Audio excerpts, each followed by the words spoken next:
Yo, what's good? My name is Jordan Mitchell, and hopefully you can see me. Going Bad is one of my favorite music videos of all time, so I wanted to break it down, see what I could learn by going through it bit by bit.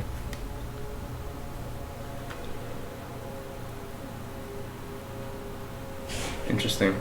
Most movies start with an establishing shot.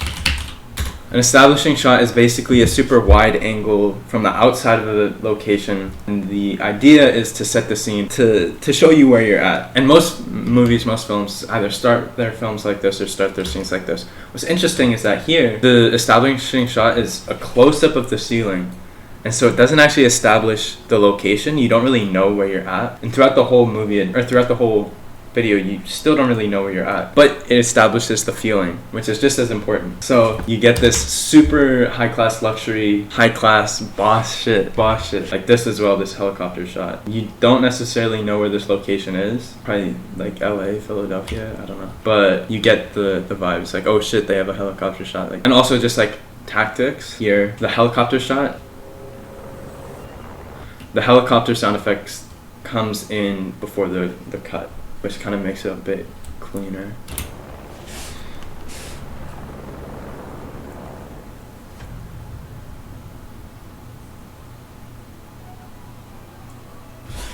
So just a bit wider of what we just saw.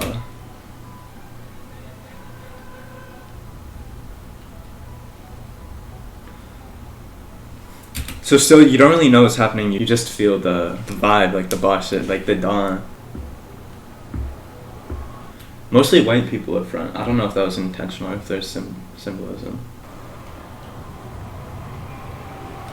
So here's the intro to the car narrative. So you get this one car flashing its lights here. The second one does this. The second one does the same shit.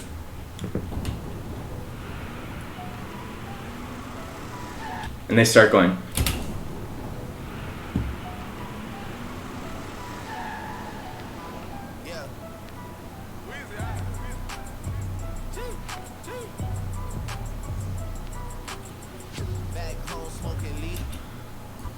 And so, the reference earlier, 4 is mostly white people. Here, there's not like a single white person in sight, I think, except for that guy. This might be overreading it.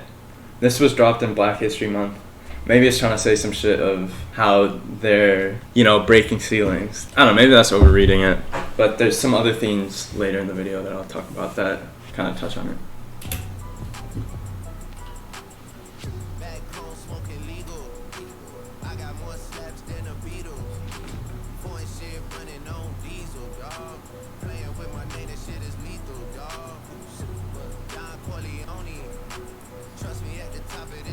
Don Corleone is a reference to the Godfather movie, and this is the exact vibe. If you haven't watched this film, super fucking good, but this is the exact energy I was talking about at the beginning. Like, the boss shit comes straight from the Godfather. Like, look at this guy. He has a fucking grown man kissing his hand. That's the type of energy. That's all you need to know. That's all you need to know, the energy. And there's some references to the film in a sec that I'll talk about. Alright, so another thing I noticed. This is a very subtle bit in the video, but kind of important to the narrative of the video. So here, there's these cutaways to these people fighting, right? So you have these different camps, or like yelling at each other. And so throughout the whole video, there's references and themes to Meek Mill and Drake's beef. And so you might think I'm overreading this shit, and maybe I am, but I feel like there's a lot of hidden symbols in here. This is a theme that'll come up in a lot of the big points. It starts off with these two people fighting as they're kind of coming into this nice-ass building. You have these two crowds beefing with each other. Like, you have these guys yelling at those guys. You have this guy who's just in it for the drama, who's just all about it, loves the smoke. And then it cuts to these people walking into the building.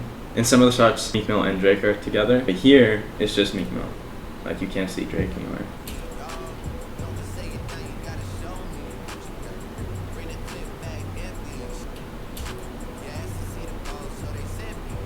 Alright, so if you're keeping track of the themes, I know I'm kind of all over the place, but there's the themes of the beef between Drake and Meek Mill, and then there's this theme of like luxurious mobsters. I guess. Like the Don Corleone theme. The theme of juxtaposing this nice ass shit with shit like this. So in The Godfather, you know, there's this mobster who's their family's super rich.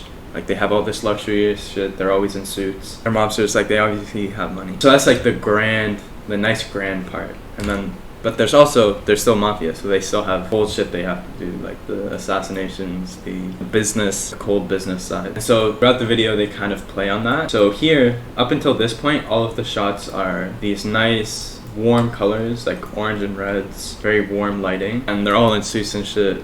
It's like, okay, like the luxurious part of the dawn. And then here, for the first time, you see this very cold lighting, which I think is supposed to reference like the other side of what they do, like the cold side of their business, the hustle part of one, making the music, and then two, like the Don Corleone shit. You can talk about Drake. People debate whether Drake's about that shit or not. That doesn't really matter. All that really matters is that he wants to portray that image, that he's about that shit, and you know Meek's about it. He has scenes like this as well. Also, side note, this choreography is the hardest part of the whole video. That little bow shit, oof, that's cold. And then back to this warm, luxurious shit.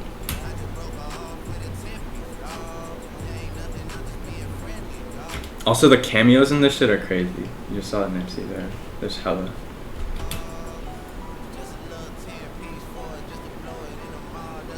And then here you get the scene of back to the cars driving towards each other, and quick tactics. You can tell that they're driving towards each other because Meek here is facing to the right, and then here Drake is facing to the left.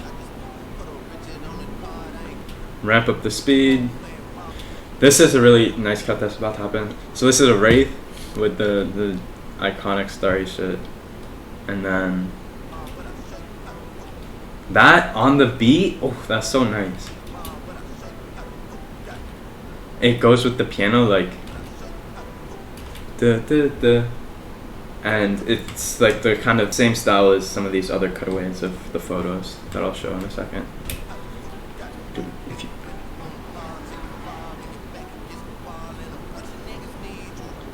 you know, now you can really tell that they're coming together because he is putting on his seatbelt. Meek's putting on his seatbelt. So you're like, alright, it's just about to go down.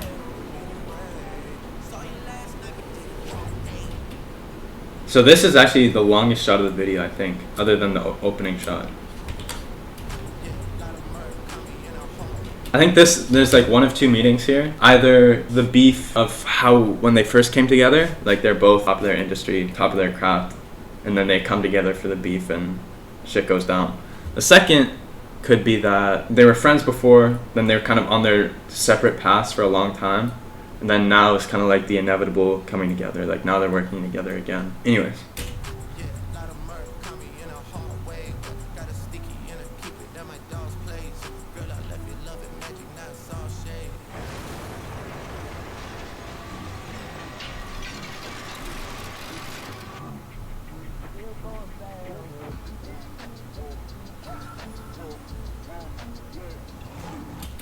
So again, that's like the cold imagery I was talking about, like the cold shots, this kind of rundown shit, like the mobster shit, Meek and his cold shots too, and then back to warm.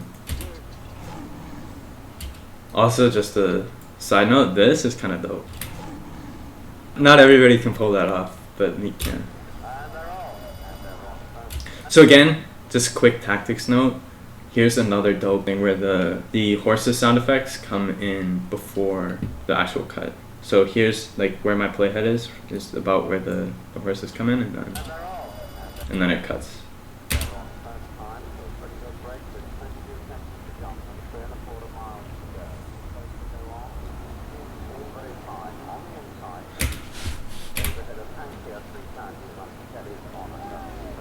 So here they're going watch for watch, betting on their horses. Might be reading into it again, but there's kind of two reasons I think why they show the horses here. One, it's just like a rich person shit to do, is bet on horses. Like, who the fuck does that?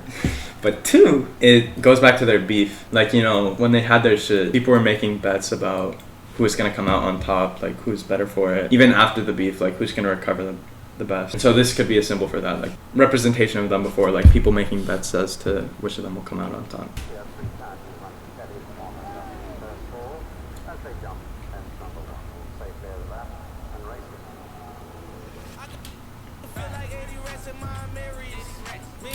These shots are really nice, by the way. These cutaways, there's a lot of them. I think they're probably taken by Theo Scudra, which is Drake's like personal photographer who loves using film as opposed to digital, but I'm not sure.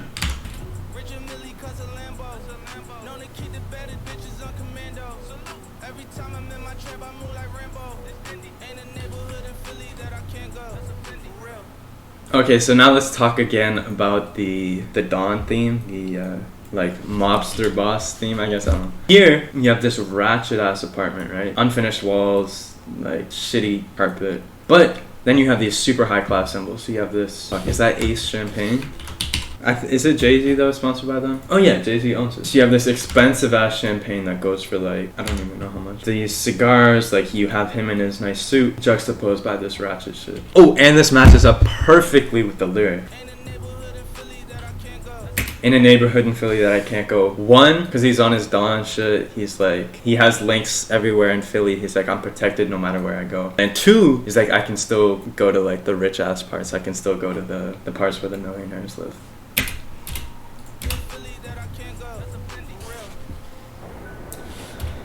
Alright, so then it cuts back to this theme of him and Drake coming together, their beef. So these cars crash.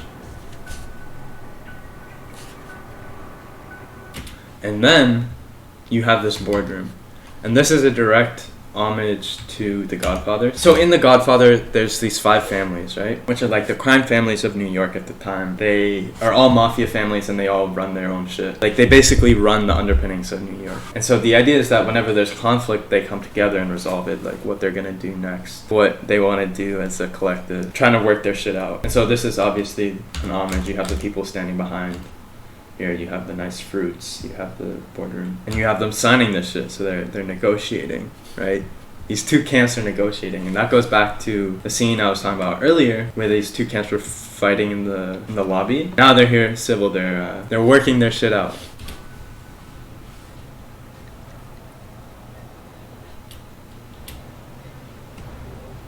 You know, he's making his offer, Meek is making his offer, and then there's a standstill. We don't know what's gonna happen, which again, the real life beef, there's a while where the beef just paused, nobody knew what was gonna happen, right?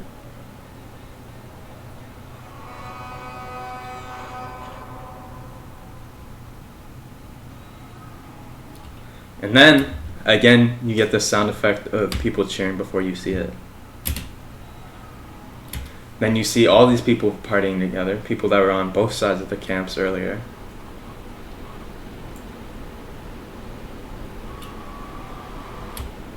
You have them looking at the camera like, "Aight, it's locked in." And then everybody's turning up together. Also, this is some hard choreography right here. This shit looks fire.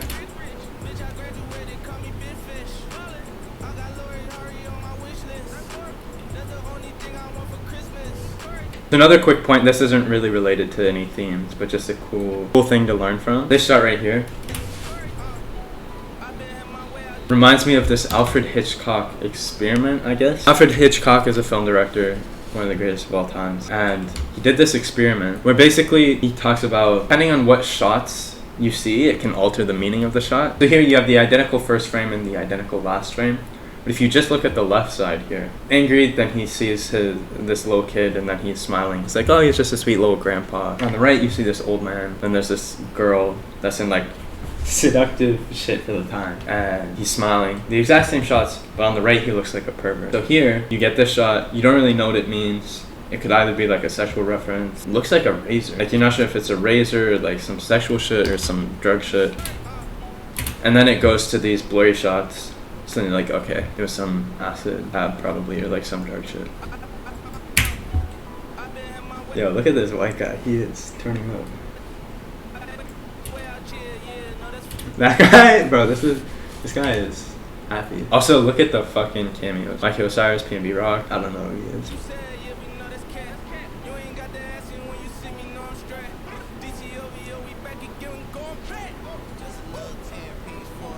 So again, just quick cuts to these cold shots. Blue juxtaposed by these warm, luxurious shots.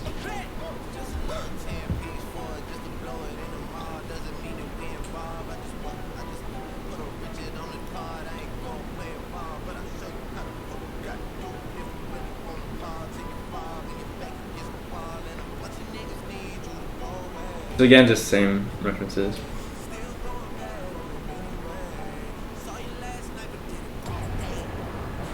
And then that's it. And then, wait, this is back to the horse racing shit, and you never see who wins, which is probably also a symbol of, like, people wanted to know who would come out on top between Drake and Meek Mill and the whole beat. They're like, it's ambiguous. We both end up on top. We're both just rich as fuck at the end of the day. Well, I mean, let's be real. Drake ended up on top, obviously. That's the GOAT. That's a discussion for another day. So that's my analysis. I don't know how long ago the camera cut out, but I think I had the audio of most of it. Leave a like if you learned something. Somewhere on the screen is a link to a playlist with other music video breakdowns I've done. I'm trying to bring meaning back in music videos again and trying to learn from good ones and trying to apply it to my own shit that I work on. Hope you learned something. Comment if you noticed something that I missed, or if you think that I'm overanalyzing the fuck out of it and if it doesn't mean anything. Comment too, but that's about it. Peace.